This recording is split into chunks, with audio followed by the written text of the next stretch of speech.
Kenzie. Lamar. We're continuing to play ball throughout the month of July. You pointed out I'm starting with the glasses today in the double feature. You are. Isn't the norm? Usually that's like my Clark Kent in episode 2 when we Yeah. record. Starting Yeah, with costume glasses change. today because this is a movie for nerds. It's all about analytics. So that's what we're going to do. Shout out to all my nerds out there. We're obviously going to have a lot of baseball related opens this month, and I'm confused because last week you were wearing a Red Sox cap. This week you're wearing a Cubs cap. So just let's talk about that. Favorite baseball team or teams, and how did you discover them? Like, how'd you become a fan?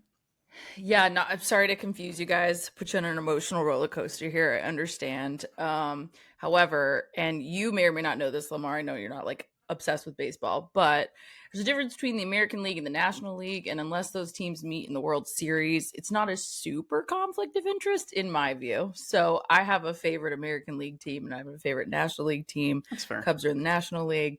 So Red Sox are my like all-time favorite team, and then I would say Cubs. So like if I had to pick, if they went to the World Series and they played each other, you would be rooting for the Sox. I would be going for the Red Sox. Does that all stem back to the first time you saw Matt Damon and Ben Affleck on screen and you were just like, I love the Boston Red Sox? Or was it before that?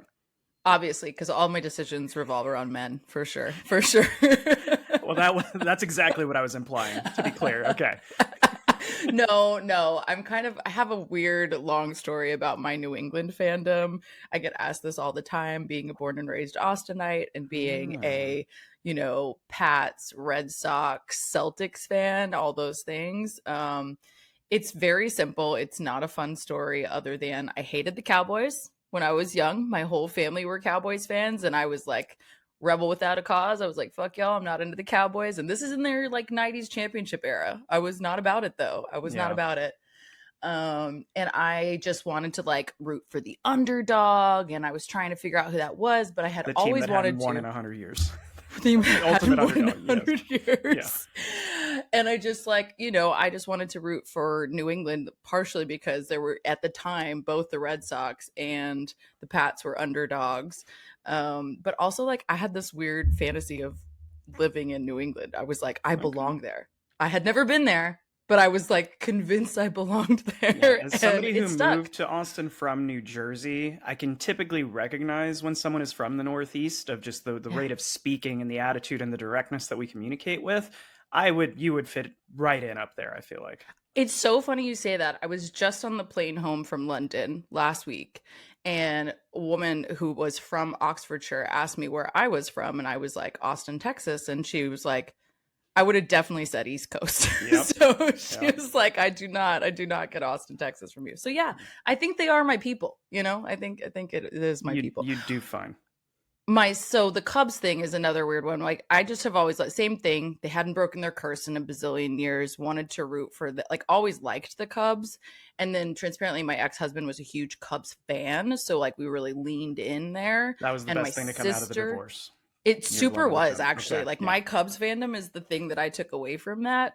And fun fact, my sister and my brother-in-law are also huge Cubs fans. Like my nephews, my niece, etc. They live kind of up in that area.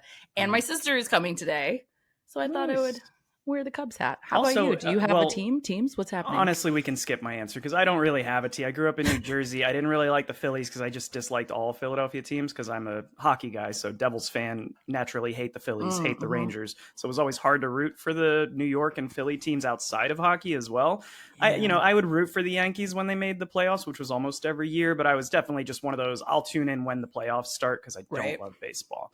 But I was going to say, maybe you're a lucky charm because you bought both stocks in those teams low when they both had the curses going on, and since then they both broke it. I'm glad you noticed that because I let everybody know when those respective championships do you have any interest in because of me. Do you have any interest in being a Devils fan? Maybe you want to convert you to New Jersey Devils. I'm supposed to be a Bruins fan, but hockey is so hard for me. I just my Boston friends are like, so what about them Bruins? I'm like, I watched one game. Okay, we'll try. We'll do a hockey month at some point. I'll try and convert you. I did like the movie. I was Goon, converted. when we did Goon? Goon, yeah. I was converted on the movie. I'll say that. So awesome. Progress. All right, let's roll. Let's do it.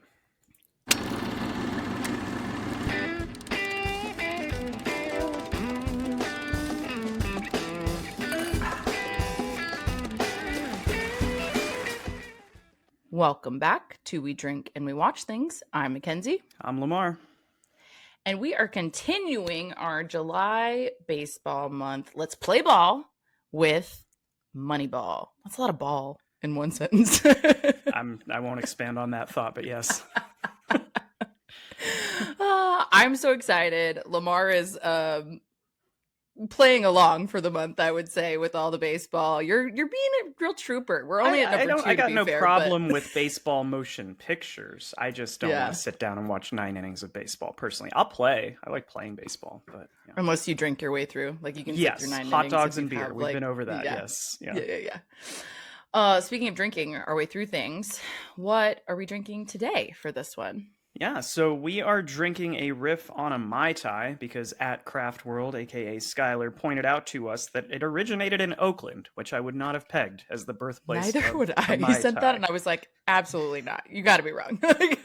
Yeah, it's a little difficult to believe, but Skylar, sort of decided in his mind he's channeling the spirit, may he rest in peace, of Billy Beane. Just kidding, he's still alive, but he's channeling the spirit of Billy Beane, and he has a theory that Billy doesn't drink that often. He does eat a lot in this film because, as we know, Brad Pitt has to eat. So those are the rules. But he doesn't drink a ton. I think there's a couple things where he's got a stiff drink, but Skylar's thought was when he does indulge, probably pretty strong, but also on the sweet side. He's kind of got that dichotomy of his personality going on. But so this is, get your shopping list ready, folks, because there's a lot in this. Oh my God, it's so long. Yeah. So it is 1 ounce each of light rum and spice rum, half an ounce each of Cointreau, Grand Marnier, and I want to talk to Skylar about why both, because they're both orange liqueurs. So I want to, yeah, but they're like different flavors, slightly off, right? Another half ounce of Di Serono and half ounce of Aperol, 1 ounce of lime juice, and then half an ounce each of orange juice and simple syrup. Shake and strain that. If you got crushed ice with the fancy fridge, do that. And if you want to throw some green in there, he put a little garnish of basil leaves. It looks fancy. He did. He made it so pretty. I just have to show you. Look at this. And mine came out, I didn't have as much ice, but same color, so we're there. And we're calling this one, in honor of the nerddom of this film, Analytics Anonymous. Analytics Anonymous. Cheers. This was a good one. We had a hard time with the name. Well, not a hard time. We had a lot of good name options, I thought, but this was definitely the front runner. It was a fun one. Yeah, that's tasty. That's good. It's a good morning drink. Yeah, it's also 4th of July. We didn't call that out. Happy 4th. I was gonna say it's the 4th of July. I'm doing the red, white, and blue inadvertently. I didn't even mean to. And it is morning. We are starting, like, this isn't even a mimosa. You know what I mean? We're not easing in. We're like all the liquor that is available. This is like what, 4 ounces of alcohol in this? 3 ounces? Jesus. We've just put everything in the liquor cabinet in this cocktail. So Ep 2 today is going to be an interesting one. Make sure you guys tune in for 61 next week, because it's going to be a romp. We've eaten nothing. It's 11 a.m. Like it's going to be a recipe for some fun. Okay. But all that to say, let's get rolling on Moneyball. Some basics, easy peasy, 2011. It feels more recent than that, or I'm just old. I don't know. And it's a 7.6 out of 10 on IMDb. So pretty solid. On Rotten Tomatoes, we got a 94% from critics, which is like pretty fucking impressive, and an 86% from audiences. So interesting disparity there. I have thoughts. It's enjoyable. I think it's rated so highly because it's a movie about baseball without necessarily being about baseball. Like, it's so much of the behind the scenes stuff. It reminds me, did you see the movie Air with Affleck again, actually? Yes. It's like, this is to baseball what that is to basketball. You're getting so much of the behind the scenes of what goes on as opposed to just watching games throughout, right? There is that drama, but I think that why this scores so highly is because it shows you a bunch of components you weren't even aware of. That's a good comparison. I didn't think about it that way.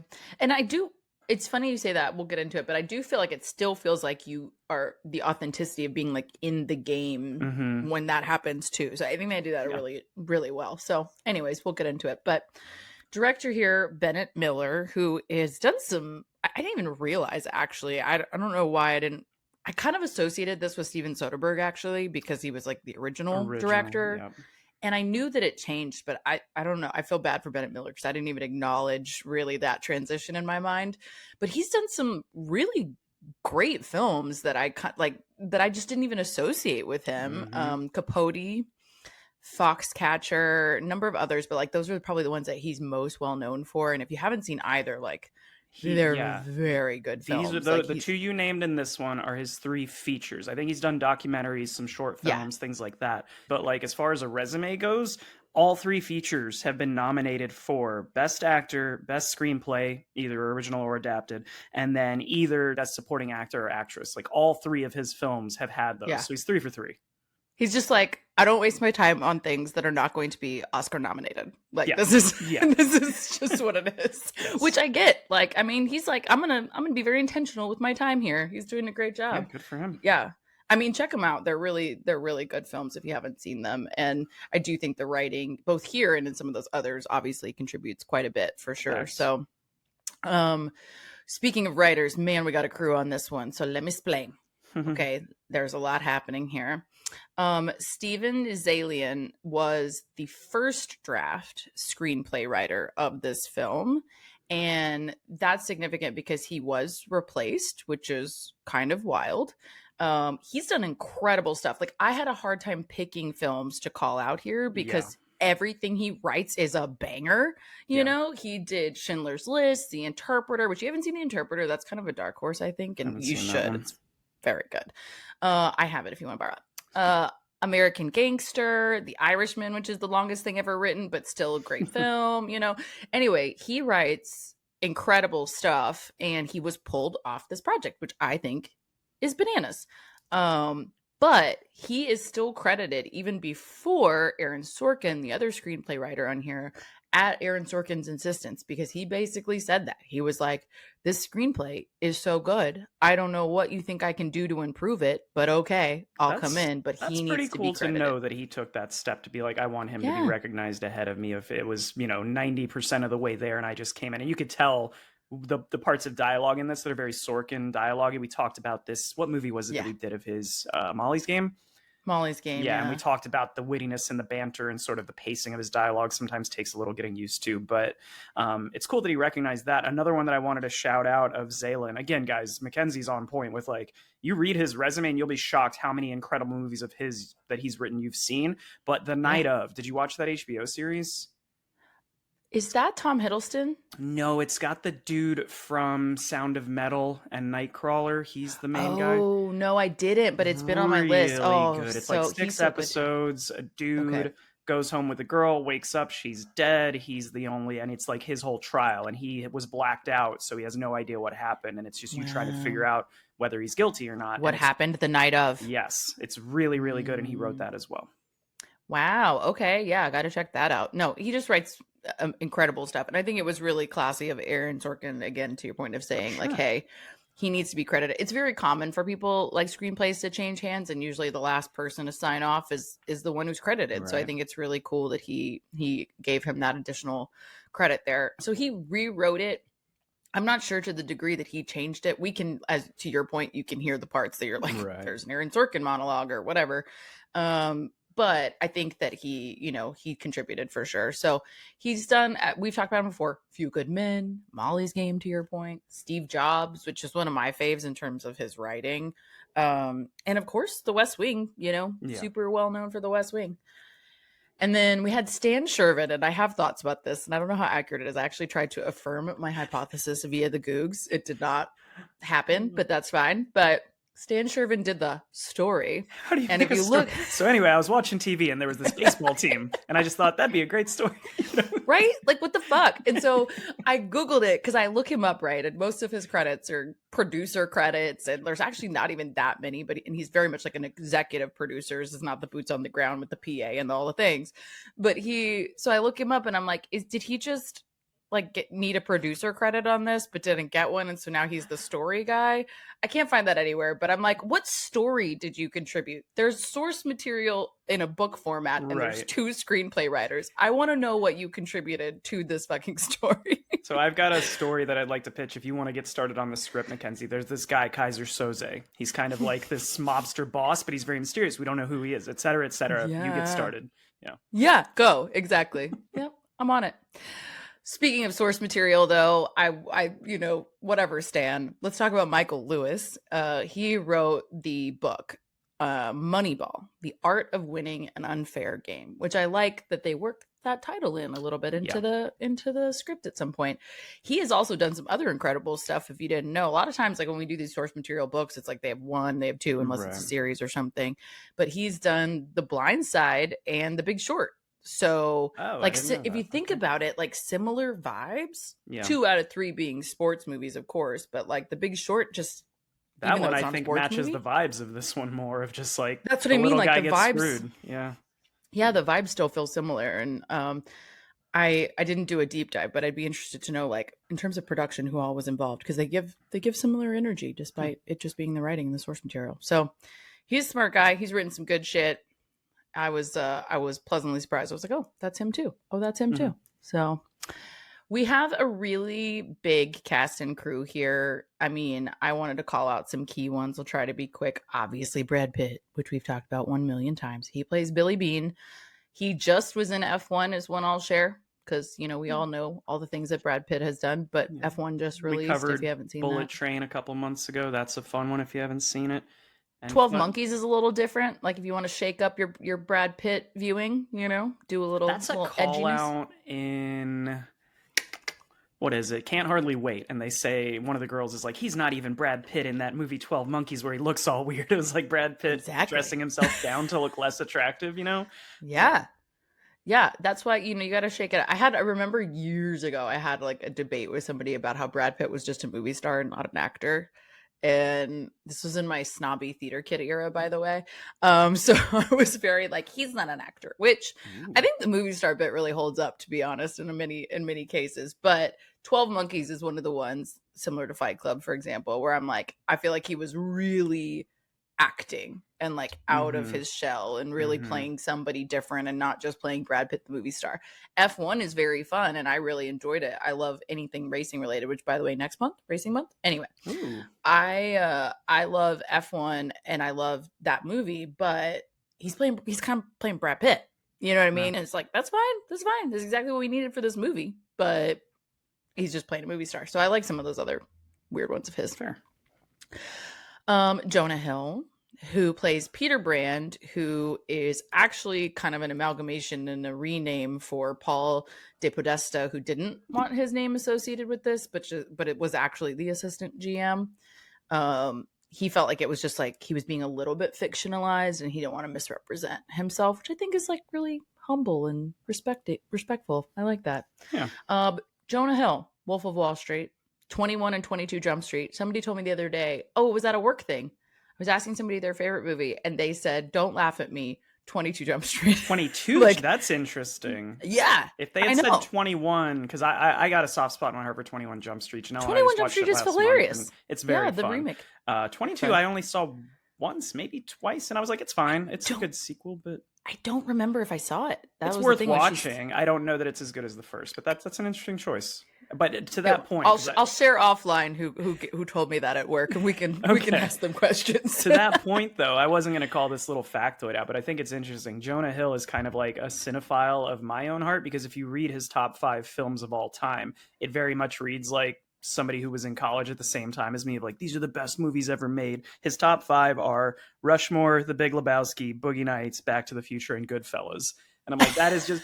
to our point last week, you gotta like what you like, right? Like, you like your movies, stick by them. It's so funny you say that, because that was the exact conversation I was having with her. She was like embarrassed, and it was in a group meeting for context, and I was making them all share this, and she was like embarrassed to share hers, and I was like, girlfriend, you like whatever you like. You're allowed to share whatever you like. So then she did. I gave Palm Springs a 10 out of 10, guys. I know it's not a 10 out of 10 for most people. I fucking love that movie. So like what you like. Pardon me. I'm joking. You're good. Okay, next we have Robin Wright, who most of you will recognize from House of Cards or The Princess Bride. Yeah. She is playing Billy's wife, or ex-wife, I guess, Sharon. Yeah. I don't have any other notes. Mackenzie was coughing. I have so many, and I'm done dying. Don't worry. Okay, so she's Princess Bride, Forrest Gump. She also did Beowulf. She's done a lot of TV that I didn't realize that she has done. But anyway, she's a gem. I love her. And you're going to laugh at me. When I was writing this out, I was like, have we done The Princess Bride yet? We haven't, right? Nope. Oh my God, what are we doing with our lives? Okay. I remember her being in this more. when this was only my second time I watching know. Moneyball, and she's like third or fourth credited, and I thought she was in it more, but I guess not. I think maybe stuff got cut because like there were scenes with the character Billy Beane's, or the person Billy Beane's new wife, and those were entirely cut as well. So like in here he seems like a divorcee who's single. He's actually was remarried at this time, and all of that got cut. So my guess is just for time. You know? And simplifying the plot. It's like, do we need two different relationship dynamics outside of the drama we're already getting from the job situation? Probably People not. were like upset apparently that her stuff got cut, and I'm like, I think that's like a whole other thing I have 0% interest in and does not contribute to the story. Like my gut is it's fine. You know, like but we had another appearance, a fun one. I don't know if you noticed this. Spike Jonze is Alan. Spike Jonze, the director, is Alan. That who that is? Yeah. Okay, yes. I was like, I recognize him, and what was the other movie he made an appearance? He was in Wolf of Wall Street He's done a ton of them. Yeah, okay. Actually, because I was trying to figure this out. I was like, he's done some cameos and stuff. He's done cameos in like 30 movies. Like he was the very first in Wolf of Wall Street when Leo goes to the pink slip stock place. He's like the first person he interacts with. He's only in one scene, I think. But yeah, Spike Jonze, what, Beastie Boys fame? That's where I know Spike Jonze from, like music videos. He's directed some incredible stuff, like Her adaptation, being John Malkovich. He's like a British guy too, so his accent in here is funny to me. But I just love that he plays kind of this, like, I don't know, the term that pops into my mind that I probably just made up was like yoga dad. Like he just feels like this like LA yoga vibes, and he's like and he's like trying to be really friendly with this, you know, machismo version of Brad Pitt's character, Billy Beane, a little bit. It was just kind of funny, but I loved that he like snuck in here in this kind of awkward scene and just, you know, it was a good little. Thanks for telling me. I didn't know that. I knew that he had done some films. I didn't know it was those caliber after doing all the music videos he did in the 90s. So that's cool to know. Yeah, he's done a bunch of stuff. It's crazy. I didn't realize that either until much later. But Adaptation's really good. That's a Nicolas Cage one, following our Nicolas Cage chat before, but it's interesting. We also have a few other not small, but significant roles that are just not that much of the movie. If you think about screen time, to your point, it's less than you think, but Chris Pratt makes an impact in this one. He plays Scott Hatterberg. He does, obviously we know, a bazillion things: Jurassic World, Guardians, Super Mario Brothers. I didn't realize how much voice work he does. He does a good amount of voice work. Onward, he was in that with Tom Holland. That's right. That was cute. I remember that was cute. Kara Storrs, I wanted to call out because she sings for us twice, and we got to give her credit where it's due. She plays Casey Beane, his daughter. She's also done other stuff that I didn't really realize she was in. She did like Walk the Line, Just Like Heaven, a lot of TV. But I think it's cool. She kind of brings us home at the end. You know, she sings us out. So that's fun. I think it's one of those situations where like the music, that specific song really does contribute to the flow of the film in some ways. Like it's only sung twice, maybe 3 times, but it's a really good hook for that last emotional moment. It is, and it was supposed to be a Bob Singer song, Against the Wind, that was going to take us out. And apparently her singing that earlier in their recording, like kind of won over it, because the screenplay said Bob Seger, Against the Wind, which if you know the words to that song kind of makes sense for him to be driving away to or whatever. But yeah, they thought she did such a good job, and that did work really well with the vibe of the movie. So she kind of sang us out. She won. That was cool. And then last one I want to call out, just because he drives me nuts, but he does a really good job. And we're going to talk about him later. Ken Medlock plays Grady Fusen, the head scout at the earlier stages before he gets fired for their Aaron Sorkin scene conflict, by the way. But he's in Major League, which I haven't seen in ages, but I saw that and I was like, I have to mention this, and now I'm going to be on the lookout for him. So I don't remember who he was. Covering that in a couple weeks. Yeah. Yeah, but he's in that one. So anyway, lots more, and especially lots more players. Like there are real players who are interspersed. There's real scouts who are interspersed. So like in terms of really respecting like the baseball system and the roles beyond just the people on the field, there's a good amount of people involved in this. It's really cool. So can't shout them all out, but they're the only other two that I had really quick were Philip Seymour Hoffman, who this is near the end of his career. Oh, I did have him. I skipped him. I'm sorry. Does he nail? I never pictured him as being able to play this surly boomer coach character who is just so apathetic. Art Howe. And yeah, he nails it. Every scene he's in, he's just like, you gravitate toward him. So R.I.P. in peace. And then Stephen Bishop who plays Did you David just say Justice. R.I.P. in peace, like R.I.P. in ATM peace. machine? Yes, ATM machine. Chai tea. But Stephen Bishop plays David Justice, and he was a minor league MLBer, so he did try to make, I think he was on Atlanta's farm team, but he never got called up to the majors. But you'll recognize him from things like The Town and Friday Night Lights. He's in both the movie and the television show as like a reporter in that. So, and I think he does well here. This is one of the more main roles I've seen him in. He also briefly played with the real Justice, and he looked so similar, and his stance was similar, that in the minor leagues they called him Young Justice. So that was actually my nickname when I was 20, Young Justice. Oh, really? Not the after justice looking of it like all? it. Yes, yeah. Just I was a vigilante. So anyway. Oh, I love it. Yes. And Philip Seymour Hoffman, I'm sorry to skip. I was choking at that time. He was on my list. One of the things I wanted to mention is if you haven't seen The Master, he's really incredible in The Master. The Master is like a hard movie to watch, I will say. I think it's the same director as The Lobster, if I recall. And The Lobster I was not a huge fan of. But The Master is good. It's like him, Amy Adams, Joaquin Phoenix. But it's long and it's intense, but he does a great job. I just love his range. I mean, really, just as an actor, I just love his range. To your point in this, he plays a very different character than we typically see, but he does it so well. And even though he's an asshole, you're so engaged with him and invested with him for the brief moments that you see him. It's really, it's really impressive. Nice. Okay, quick plot summary. Oakland A's general manager Billy Beane's successful attempt to assemble a baseball team on a lean budget by employing computer-generated analysis to acquire new players. Is that not the weirdest plot summary you've ever read? You could rewrite that in 2025. I wrote down in this that like this coach and these scouts are really just the first people opposing AI, because nowadays it's like no one wants to use AI. It's going to put me out of a job. And we're seeing this in 2011 of people being like, I don't want this machine to tell me that I'm not good at scouting players. Like I don't need numbers. It's interesting. We got to spend a minute, speaking of talking, and we'll get there, but like we got to carve out a minute for the shit that they say about the players in that room, because we're gonna get there. But I mean, holy cannoli.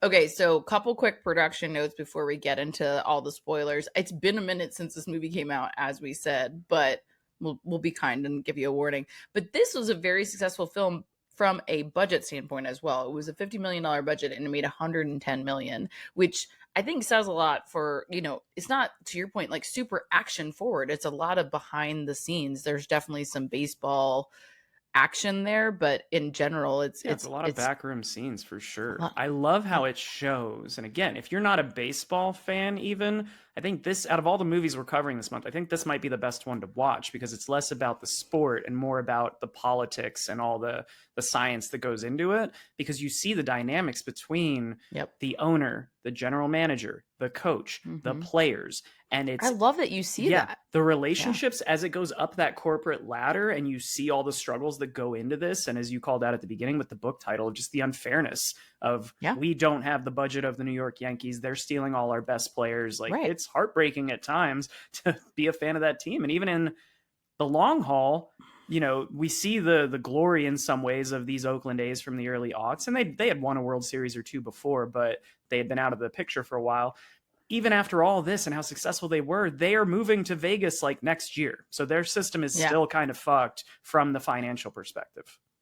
And I need you to understand, they had won a World Series, but it had been, this is based in 2002. They had not won a World Series since 89. And all their prior ones were 72, 73, 74. So they had won 4 World Series, mostly in the 70s, 1 in 89, one anomaly. So it's 2002, and they hadn't won in 13 years, something like that.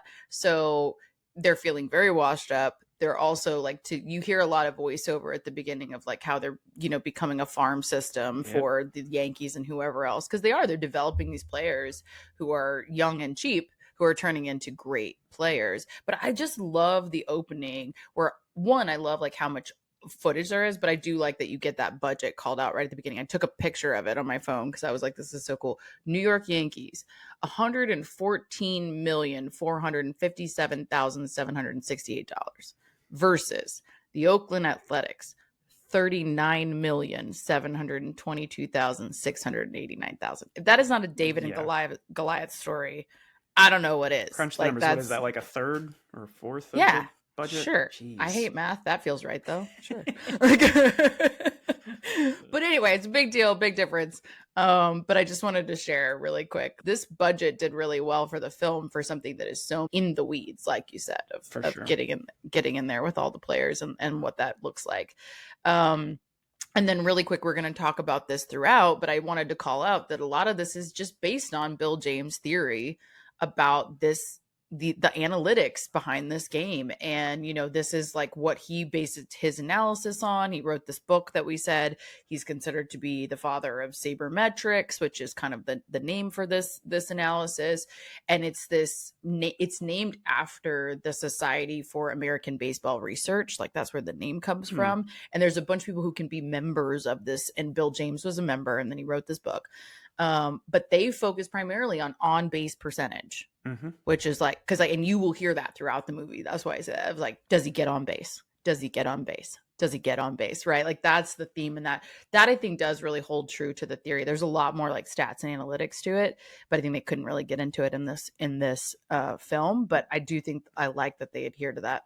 We just want to get on base. Yeah, and when you think about it logically, it makes a ton of sense. You can have a player who hits a shit ton of home runs, but that counts as one if there's no one else on base. But when you think about the science of the game, if you're progressing people, that's the goal, right? Is to get people on base and progress them around, even if it's singles every single time. So it's crazy that it took this long for somebody to figure that out. But what's better, a home run or a grand slam? Like get them on base, right? You know, like so yeah, it's interesting. So anyway, let's get into it. I'm ready to nerd out. Let's do it. Turn around, don't drown. It's spoiler time. Okay. It's analytics time also, yes. I just love, I know it's such a simple opening, but I actually really like the opening of he's in this empty ballpark listening to the game. You get a vibe for Billy Beane right out of the gate of him like turning the game off and turning it on. And I just thought, God, I can so relate to that. And like, of just like, it's so stressful to watch. Like you need a reprieve. It's so stressful to be in the midst of this game. Like you need a breather. And this is the championship hat for 2016 championship for the Cubs. I did this in this game so many times. I would like mute the game and I would walk out of the room, and I would like mute the game and walk out of the room. At one time I got in the car and drove around the block. Like it can be so stressful to be like really invested in this. And I thought that was so relatable as a fan, but it was also really cool to see your GM of this is going through the same thing. And it was just really a beautifully composed shot, this empty stadium and the lighting. And I get that same feeling when I'm watching Devils games sometimes, especially in the playoffs, of I'll get the vibe that the more I care, the less likely they are to win. So I'll be like, look, the games that I don't watch, they'll win 4-1. When I tune in, they're losing like 2-1. So I get where he's coming from here. And that plays out throughout the film, right? Of like, he feels like it's bad luck if he's actually in the ballpark, which doesn't really make sense since they lost when he wasn't in the ballpark. But either way. But yeah, I like that opening. I like the way throughout this film as it interweaves the movie footage with like the number crunching on the screens, even though I could do without those 90s computer shots. It was like giving me a headache. I'm like, we don't need to make them super blurry. Like the night. It was so nostalgic for me. I was like, ooh, old computer. But like it weaves those in. It weaves in actual footage from the live baseball games and then reenactments. Like I like how it sort of works that in, especially in that intro. I think it did a judicious job of that as well, where you're not seeing any one player so clearly that you're like, that doesn't look like them. But they didn't Photoshop it at all. You know what I mean? They weren't like, oh, we're going to go in and, put Chris Pratt's face on Hatterberg. You never really see Hatterberg's face, so you don't have to really do that. So I do like the way that they produced it and integrated that. And that ballpark scene, like I said, I just think it's so well composed. It's at night, yada, yada. But the other thing I think is fun to note here is that they couldn't film in most of the stadiums, including the Oakland Stadium for the Athletics. So they actually filmed at Dodger Stadium for every single game you see. And Dodger Stadium is dressed up as 8 different ballparks in this movie to make it work. Isn't that crazy? That is insane. I would have thought that Oakland would want some money to, hey, come film it based on the fucking owner in this, I don't know if I remember the timing exactly when this is being filmed, 2011, but Oakland had like stadium issues, construction changes, blah, blah, blah. I don't know if it overlapped with that at all. I don't know the answer to that, but I wouldn't be surprised if that was part of it. Yeah. But they were very limited in terms of like stadium timing and access they had. Later on, they go to Fenway. They had one day to film Fenway, and it just happened to actually be raining and miserable that day. And that's why they like that made it into the movie. That was the one day that they had. They were like, we're filming anyway. I think it So fits based on the mood at that I point do in the too. film. Yeah, it worked. I was like, that's just, it feels intentional, actually. It feels like it fits the vibe. So I don't know. The baseball gods were smiling on them yet again. I'm just saying. Yeah.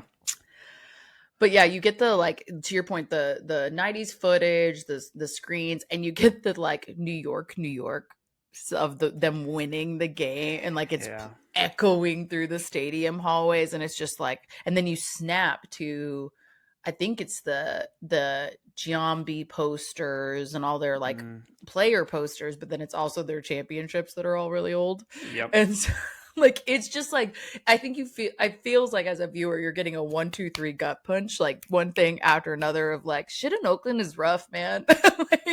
Definitely, but I feel like I was thinking of you during this because I was like, Mackenzie probably fucking loves this movie because Damon goes to the Red Sox, and this entire system, which they address at the end of the film, the system that they put into place is what helps the Red Sox win a title a couple years later.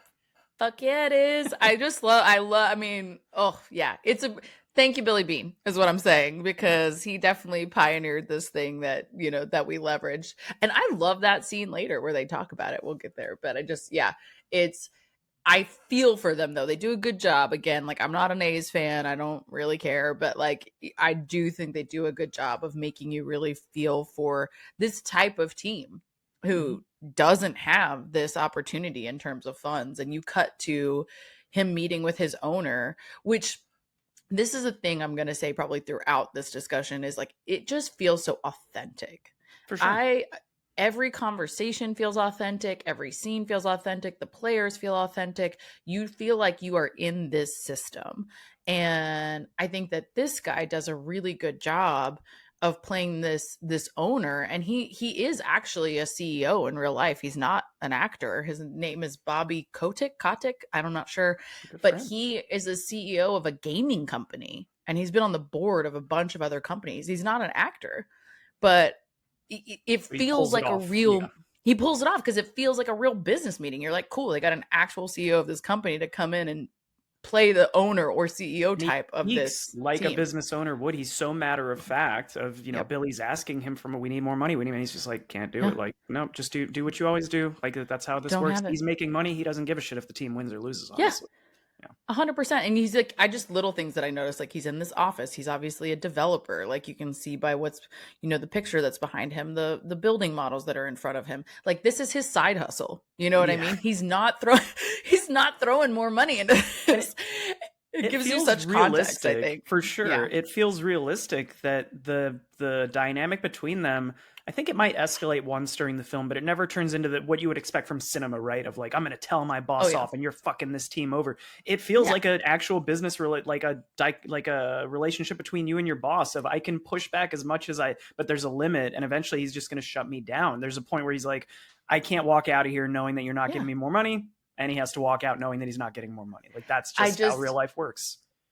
And it was I love that too. I love that call out because it was such an interesting conversation to watch. For those who don't know, I am in sales. We have to negotiate all the time. And so like the sales nerd in me was like, Brad, like you got to handle Billy, you got to do this differently. You know what I mean? Like, but he just says, I'm not walking out of here like that. And I'm like, you've already lost your ground. Like you already lost ground here. But it tells me a lot of things, right? It's like, he's here, he's advocating, he's doing his best, but like, he is not the business guy in the room. Right. He has to be the creative and the organizational leader. And that's such a hard conversation to watch. And I love, it comes back later too with Art Howe, but he's like, what else can I help you with? And it's just this like calm, even keel, nobody's escalate. And it does, to your point, it feels real, feels authentic, feels like a way a business meeting with reasonable people would go. And Art calls it back later. You know, he's like, anything else? You know, it's just this like they are having these very real conflicts, but they're, you know, they are not being over dramatized, to your point. And the scene right after that, which kind of segues from we don't have budget to Billy trying to negotiate. I can't remember at that point if it's Giambi or Damon's contract, but when he's on the phone with his agent, and that's a shout out to, he calls him Scott, but that's Scott Borash, who is in baseball, especially, just known as the toughest negotiator in all of baseball agents at this point. So when you see, if you are a baseball fan and your favorite player on your team goes to another team for more money, that's probably Scott Borash as their agent, because there's no loyalty. It is purely, they're going to pay us more. And you hear that conversation of, they upped it to this, you need to go to this. And he's just going to bleed you dry. And it's a bummer to see that. But I mean, happy for players getting paid. It shouldn't just be the owners getting rich. But yeah. Yeah, I mean, I think, I think that's the nature of this beast, but I do think they do a really good job of capturing that. And you're touching on something that I think is very interesting to watch here as well, is like the relationships between all the people in this system, including agents, but certainly like other owners. I mean, you see that with Mark Shapiro like come up repeatedly. That whole scene with him and Mark Shapiro is so powerful, of like how they're trying to be friendly, they're relatable, like they're bros, but then they're also like trying to do business. It's such an interesting dynamic to watch in action. Of this is a game at the end of the day, but it's an incredibly profitable, intense, high stakes game. But these are people that if you had met them in the Sandlot when they're 10 or 12, they just fucking loved baseball and wanted to play baseball, right? So it's like you feel these tendrils of that, or at least I do, of like, these guys all want to be friends with each other and just fucking play baseball, but it's a business, and they gotta like run a business. And I feel like you see those two things clashing kind of throughout. That scene that you just addressed, that I think is when the movie really switches on. We kind of have the setup in the beginning of like, here's the situation that Billy's in. When he gets there and is having those conversations, and we get Jonah Hill's character, is it Pete? Yeah. When he gets introduced, I think that's when the movie switches on, because you're kind of like, I love how they have him in the background just whispering sweet nothings into the other guy's ear. Like, we're not trading him. We're not trading him. It's like a game of telephone too. It's like Peter's listening, whispering, and that guy's whispering. And you're seeing Billy kind of track it, like, wait, why are they listening to this rando, right?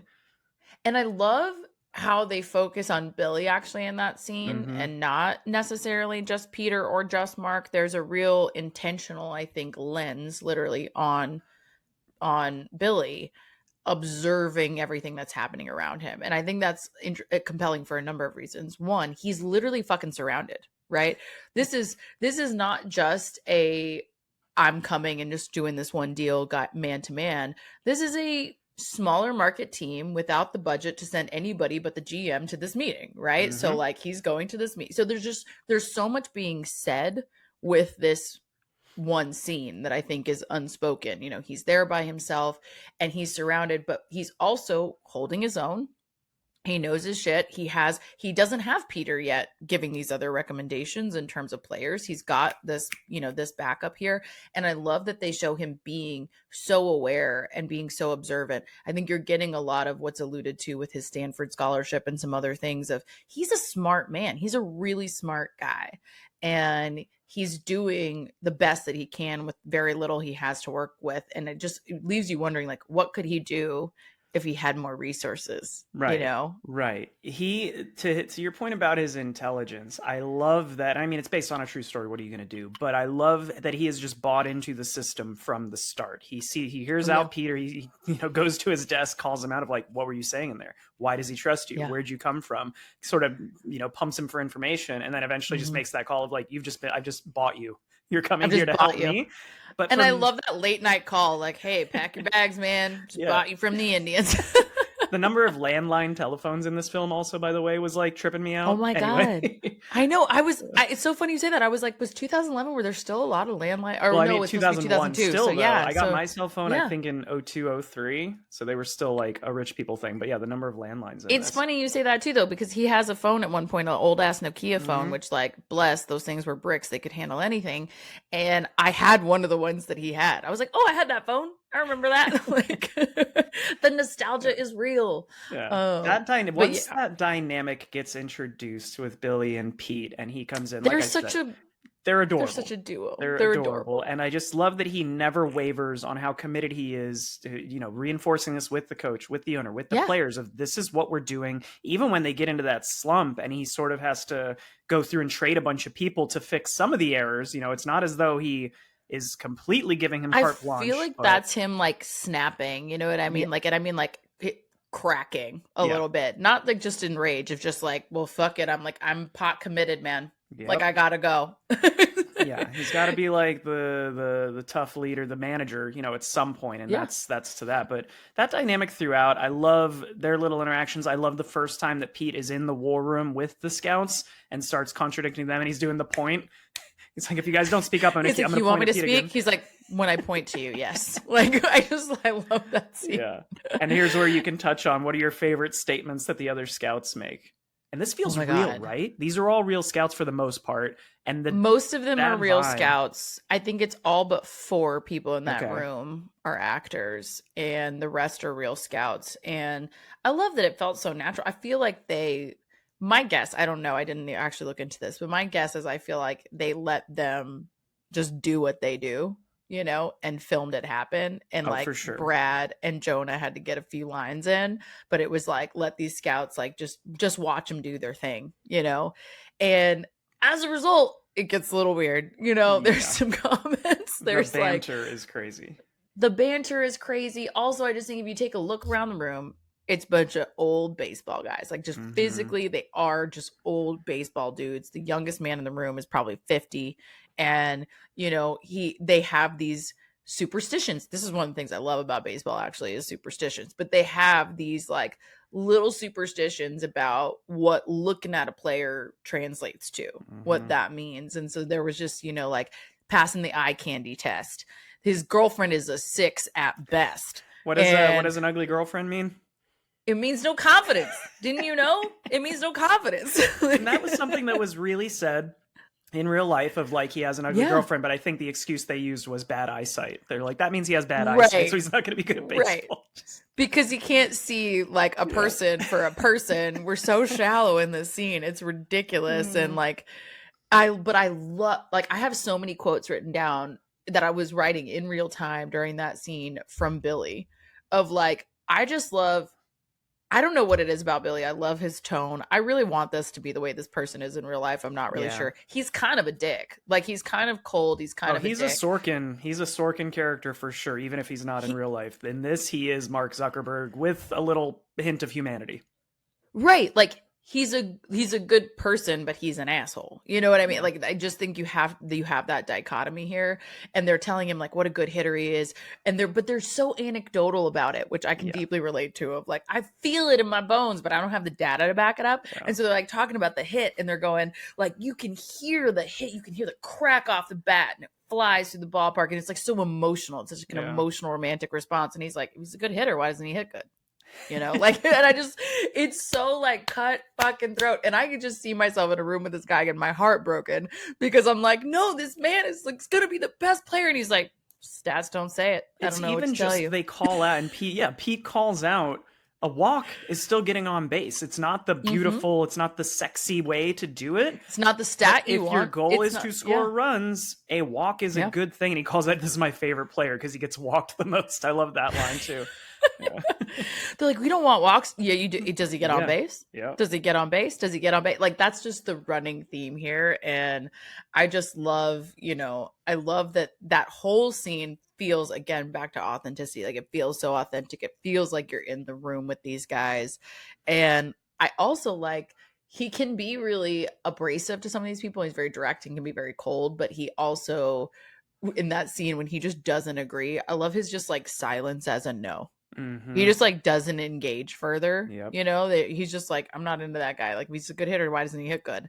And then they just keep just trying to lobby him, and he just sits there and he like sips and he's like, next. You know, like but I love that subtle of like, we're done here. I do enjoy though to that how he evolves throughout the film. And in real life, I assume, you know, based on a true story of how at first he says, I don't socialize with the players because I have to be willing to fire them, to trade them, to send them down to the minors. And then as the film progresses and he gets more ingrained in the culture and is interacting with them, they know that he's bought in. And that is, they tie it into the plot of like, that's how this season kind of turns around, right? That and the scene you referenced earlier, which is pretty good, where he finally snaps. I think it's worth me mentioning when I said Mark Zuckerberg before, I meant the version in The Social Network, which I think is a little more human than the real life Mark Zuckerberg. I was gonna say the real life one is actually shittier than Aaron Sorkin another Sorkinized guy. So that's what I was referring to. But I like that he evolves throughout this and becomes more human. And then that scene where he walks into the locker room and just fucking snaps and is like, "Is this what losing sounds like?" No. I just love how uncomfortable it is, right? Like even as a viewer, and as a viewer, by the way, who has seen this a half dozen times minimum, I'm like, that scene still every time just hits, because he just even the motion, like Brad Pitt plays it so well. He's like, that's what losing sounds like. He makes it so uncomfortable for you, and I just love how like Giambi is in theory a good player. He's got gravitas, he's got naming, he's got he's bringing publicity to the brand and the team, for better or worse, and he just gets fucking humiliated, and you're like, you look like a twat, and you're welcome, courtesy of Brad Pitt. You just lost for the umpteenth time. Like, what are you doing? And I think that brings us to, they're losing, and he's so angry, and he loses his shit in that room, but he's so angry because he has built the team that he thinks can do the thing, and it is not being played the way that he wants. And that's like the Art Howe and him relationship that we got to talk about, which to your point, like Philip Seymour Hoffman says like 10 words in this fucking movie, but every single one is dripping with this disdain and expectation, and like, I would just disrespect. Like, they do not respect each other at the end of the day. But it gets you to empathize with him so clearly. Like it gets you. There's I wrote down, I think it's the scene, I forget when it is. It's when Brad Pitt, when Billy trades everybody. He says, you can't start so-and-so because he's not on the team anymore. And I wrote down, Art looks like he's going to cry. He's just like, why are you fucking with me? It's the last year of my contract. This team's not loyal to me. I'm trying to get a job for next year. And you do empathize with the Art character. You understand why he's trying to win games, and he doesn't buy into the system that Billy and Pete are trying to put into place.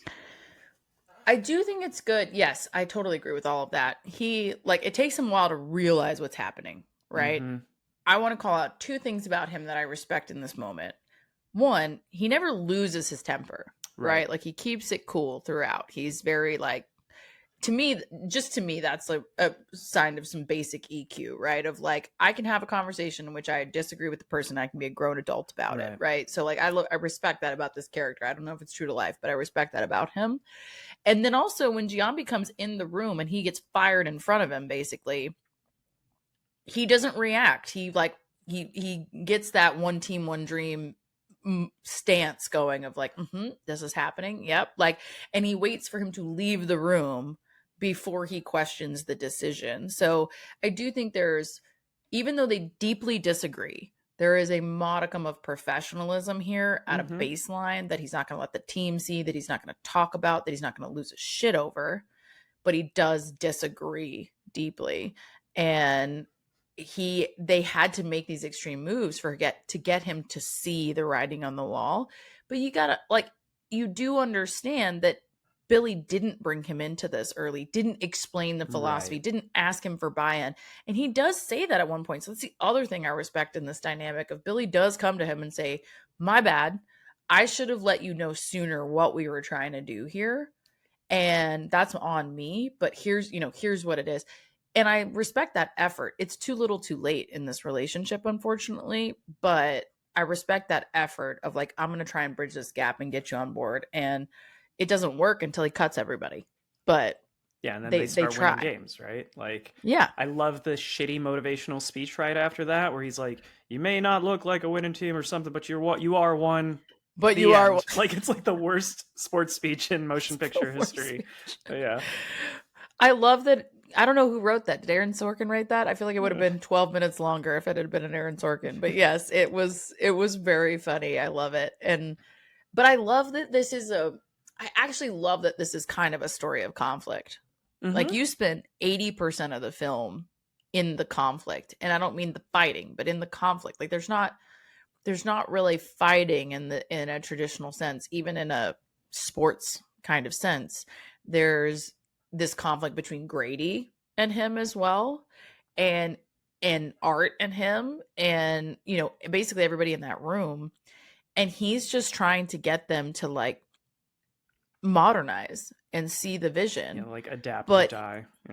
Yeah, and I love that scene. That was another like cocktail name I talked about because I was like, I just love that scene of him being like, adapt or die, motherfucker. Like we are dying, Mm-hmm. so we have to adapt. And I think that that's the thing that all the old school people in the room are not getting. And you get that from the way that they show all those scenes. Well, what you said earlier, this isn't a movie necessarily. I mean, it is a movie about baseball. This is a movie about a bunch of different people trying to do their jobs well at every Yep. level of the system, right? They all think Mm-hmm. that they're going to help the team by doing what they're paid to do.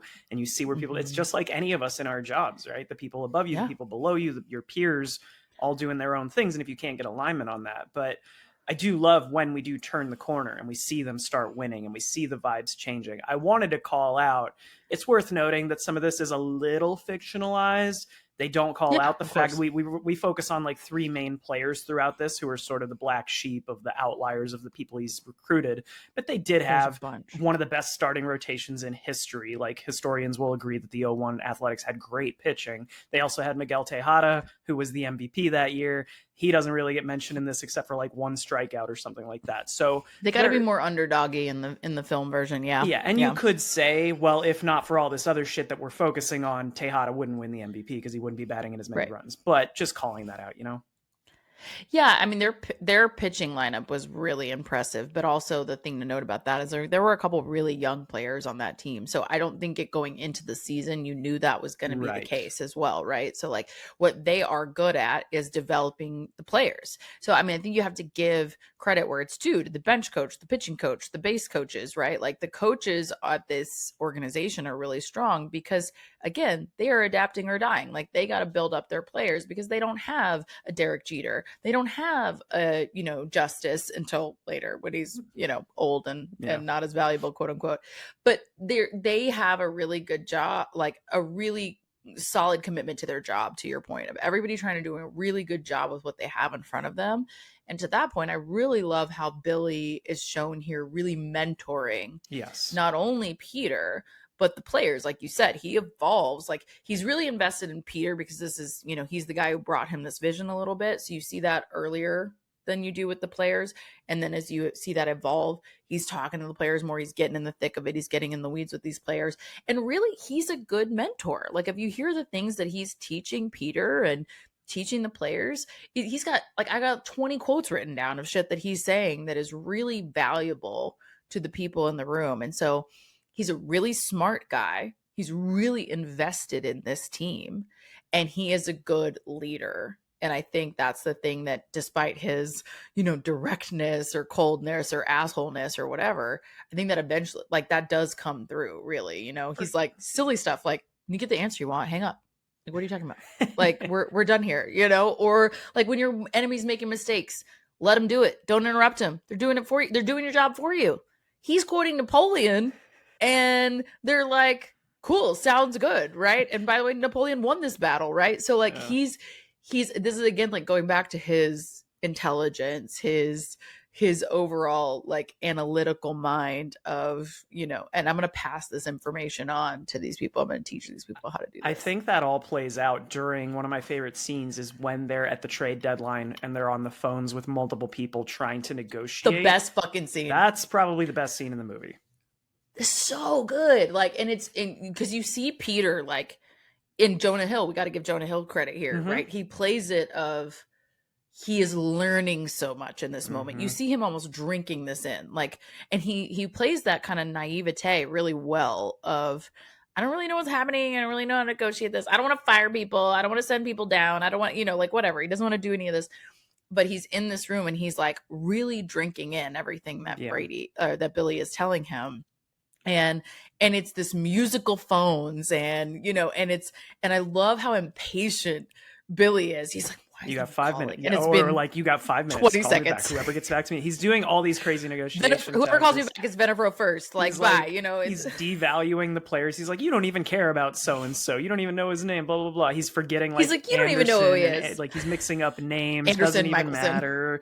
That I love the dorky, like when he gets the call back and Jonah Hill does the like dorky fist and then they sort of like high five really awkwardly. That is like the most Sorkin scene in the movie, honestly, but I really enjoy that part. It's the most Sorkin, but I also feel like it is like a deeply human scene. I think that's the Yeah. thing that Sorkin does tap into, is like the cheesy dorky things that you don't want to admit that you think or feel or that you're excited about or whatever. And like they're being goofs in this room, you Right. know, and they're like messing shit up and hanging up on people, and like their insecurity is showing, and he's shoving popcorn down his face and he's spitting it out. It's like it's just so human.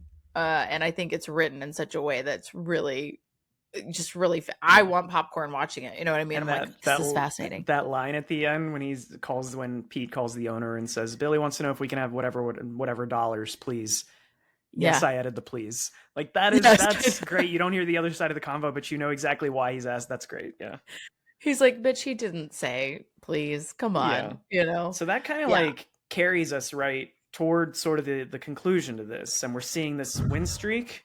And I Oh my God. remember that when at this point I was 17. And I remember the Oakland Yeah. Athletics going on this tear where they were winning 20 something games. It's insane. And that streak is cool, but God, is that blown 11-0 lead cringy and brutal to Fucking watch. painful. Yeah. And it's like, and I love the suspicion, like the all of the superstitions of it all, of like, Yep. if I go back, this thing is going to happen. If I mess this, like, but his, you know, his ex-wife is calling him to congratulate him. His daughter is like, no, you need to go back and be there. He's getting bullied, and he's like fucking cranks it around. I also just love that shot, like of the truck flying really fast to turn around. It's just, it's so well done, and you get why it happens. But then he immediately feels that, like, this is a thing you're going to hear. This is a theme you guys are going to hear throughout all these baseball movies, right? Like the superstitions are real. I moved my chair. I changed my socks. I turned around on the freeway to go back to the game, and that was it. It snapped it, right? Like, or I walked into the stadium and that was it. You know, he is really struggling with, did he do this to this team? You know, by coming back and trying to watch this. And I remember this was fucking wild. And but this is one of those moments we're talking about being in behind the scenes so much. This is one of those moments that I think they do an incredible job of immersing you in the game and making you feel like you are there. Like, I feel like I'm watching the game again. I'm on the edge of my seat. I know what's going to happen. I know that we're losing runs. This pitcher has given up this final tying run. This is a pitcher who's really held this game off, you know, and like, when you think about pitching stats in terms of games, like pitchers won this, pitchers held them to this, like this is, they feel that's their responsibility. They're allowing runs. They allow this tying run. And it's a really tough moment for this team. And then the snap to Hatterberg. Yeah. And like I get chills right now just talking about it. I'm like, I get chills every time. That's I'm the triumphant like, moment of the film. That is like where everything gets released. We obviously have still a lot of movie after this, but this is one of those scenes. And if you're a big cinephile, you love movies, like I would go rewatch this like 10, 15 minute sequence, because when I spoke earlier about they intercut, you know, the recorded footage with the real life stuff, they use moments of silence in this, of just people sitting quietly and like listening, and like that is used sporadically throughout this like 10, 15 minute sequence, and all of it, the music, the silence, the shots, it all combines together to make this really emotionally heightened scene. Yeah, like that moment right before you hear the crack of the bat, right? Like it's just silence. You could hear a pin drop, you know, and it's like, it's just, and I'm like, literally in my notes, I'm like, 20! I get chills. Like, you're just like, I'm so excited. He's mobbed at home plate. They're talking, the voiceover is incredible. They're like, it's 103 years, right? The legacy of all of this is like profound in this moment. And you feel that like sense of destiny, that I think there is this romance and nostalgia and energy to sports in general, certainly, but definitely baseball in moments like this. And but it segues into that, you know, snap back to reality. We get it's very like shell shocking to go from this triumphant moment. The next scene is just Billy talking with Pete of like, this doesn't matter. None of it. If we don't win the series, none of this matters. And it's just this kind of nihilistic view of everything. Do you know what I've learned about Billy in this process? What's that? Billy and I are both, you know, the Clifton strengths or whatever. Yes. Of like, I know you know, but like the collective you, like the Clifton strengths of you're the whatever. Finder, everybody, you'll learn about right. yourself. Do your strengths finder. Yeah. This motherfucker is an achiever. Yeah. Right. Yeah. He is like, I need stats. I need this. I need this. I need this accomplishment. The problem with being achievers I say this as one, is like it never ends. Yeah. If you win the World Series this year, what's the point if you don't win it again next year? Yeah. You got to win it the next time. So like the goalpost is always moving.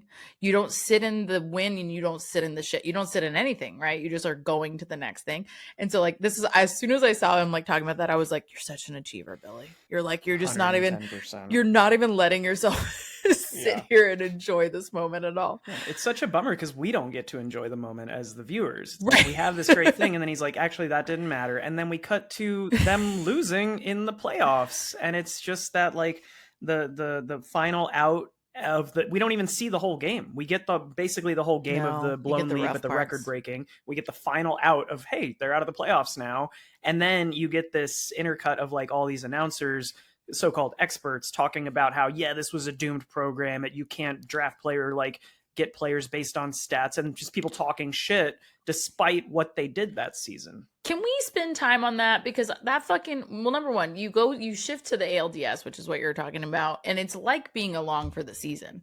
I love that about the film and in terms of the production of like, it is like being along for the season. You've made this transition with them. You're fucking ready.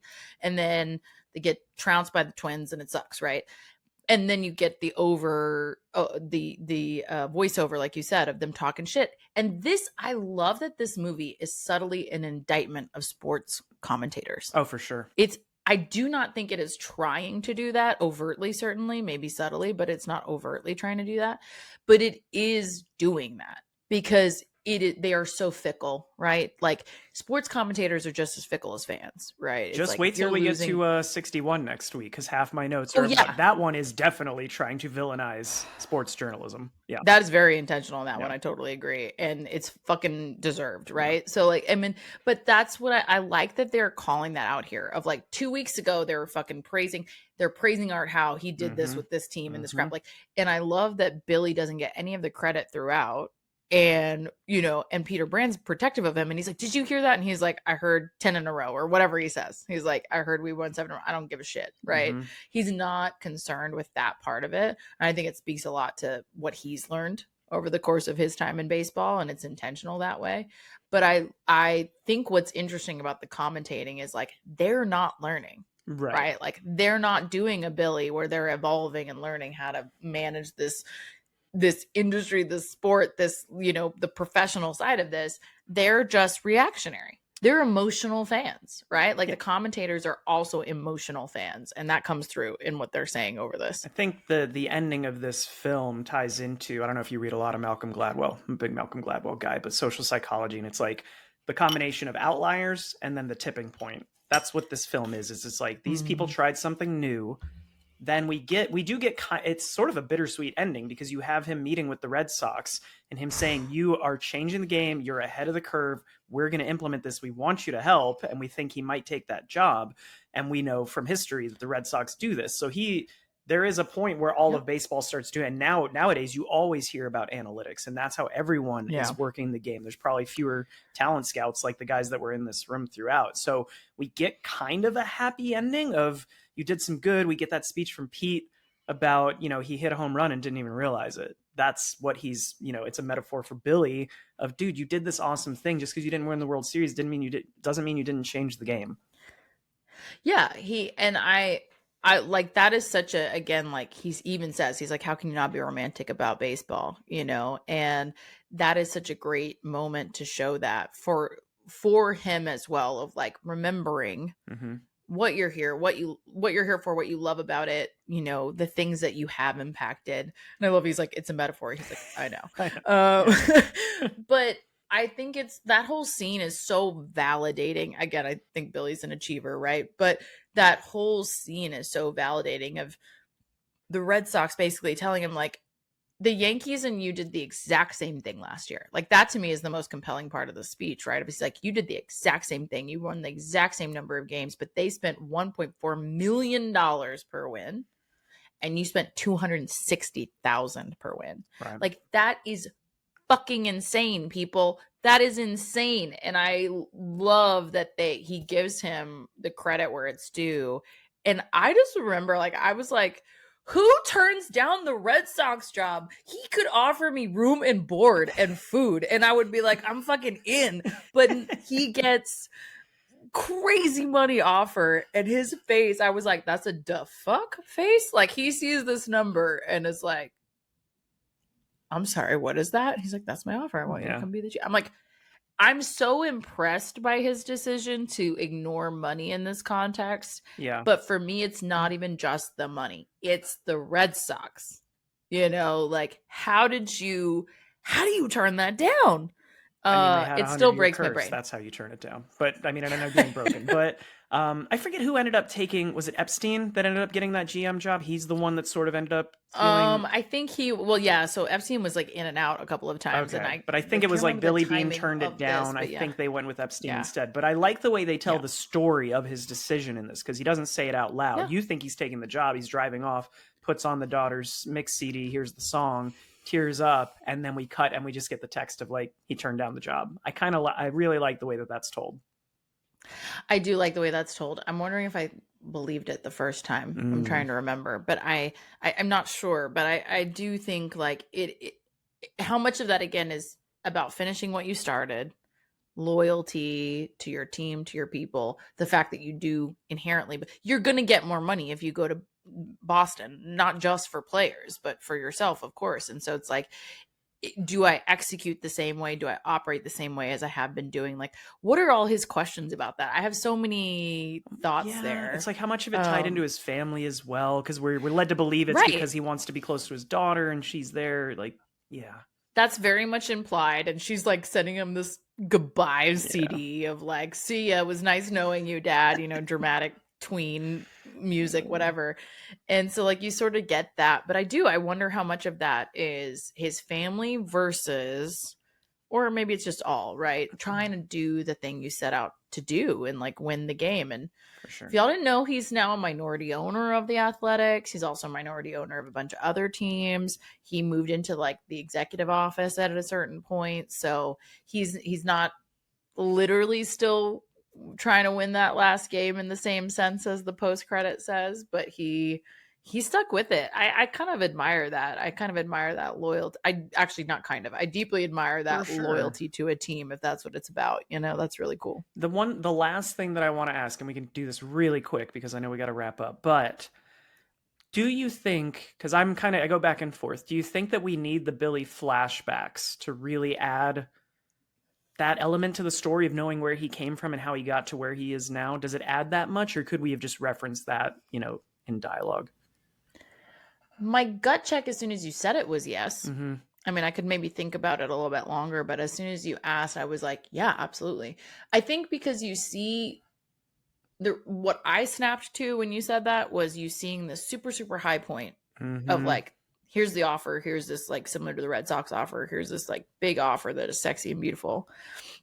And then the super, super low point of just utter frustration with yourself. Like, again, I'm an achiever. So when we don't do well at something, nobody is harder on us than probably us. Mm-hmm. And so you see him in these super, super low points of like, hit the fucking ball, right? Like, just like, get it done. And I don't know if that comes through as emotionally unless you see it. You see quick snippets. I think that's a good point. I mostly agree with you. Like, I do think there's maybe one or two too many of the flashbacks, but I do think they add something of understanding his psyche of like, he's never fully delivered on his potential that he's been told his whole life he has.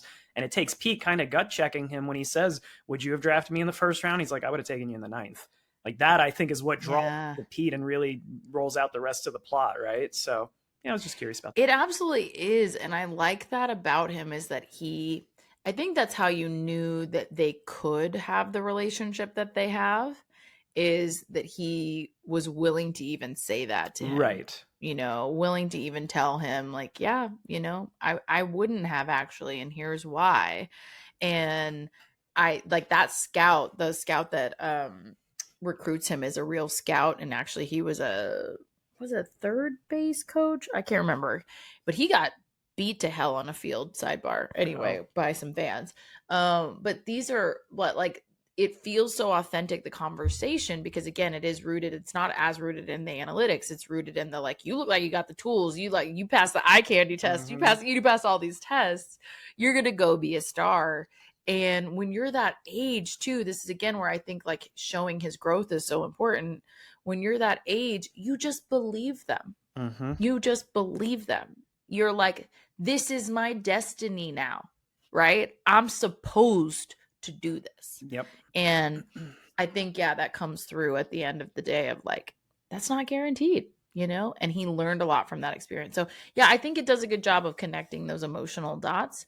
I do think, yeah, maybe they could be shortened a bit or something like that. But I'm not saying it takes away a lot from the movie. I was just curious. But what are you rating this, Mackenzie? I was going to ask you. No, that's not fair. Occasionally, I like you to go first because, you know, not that I change my answer based on what you say, but I change my answer based on what you say. I just want to be cool. I don't want to admit it, but I do that. I really love this movie. This is one of those movies for me I could watch like kind of repeatedly and not necessarily get tired of it. It is like, it gives you the realness of the baseball vibes, but then it also just gives you the chills and the romance of like watching a season come to life. And I love that. I don't think it's perfect, but I have a hard time finding flaws, if that makes sense, you know? So, I would say like an 8.5 or a 9. Like I love this movie. Yeah.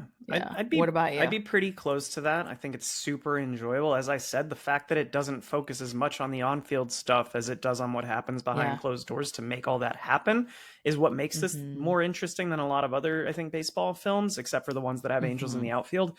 But yeah, I would stick right around an 8. I don't think there's a side. We talked about sort of some of the beauty of some of the shots of the way they interweave the real footage and whatnot. I think there's a lot of cool tricks that get used in this, but there's not a lot of incredible cinematography. I do like the shots of Billy driving in the car, and we're always looking from the passenger seat, especially when he's like spinning around in the dark of just rage driving in that one scene. There are some cool shots.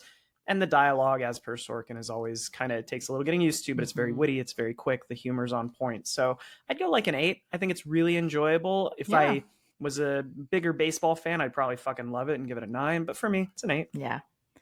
It's funny you say that because I talked to Skylar about this, big baseball fan, former pitcher. He doesn't love this one as much as the one we're going to cover next, 61. Because that one has the on-field stuff. Yeah. It has the on-field stuff. And so like I think that says a lot about like what it is to be a fan versus a player and all of that, because he's like, it's a little too in the analytics weeds for him, which I do think is still prevalent for, I mean, like, yes, he changed the game in so many ways, but like at the end of the day, baseball is very much about the feels and the nostalgia and all the things. And so yeah, I think it's interesting to get that perspective as well, because I was just very like, oh, you're gonna love this. Like, liked it, loved it, not as much, but we are going to talk about more, speaking of. So thanks for hanging, you guys. As I said, and as Lamar said, this is a really good one if you haven't seen it. Like, check it out. It's a great time. It's very well written.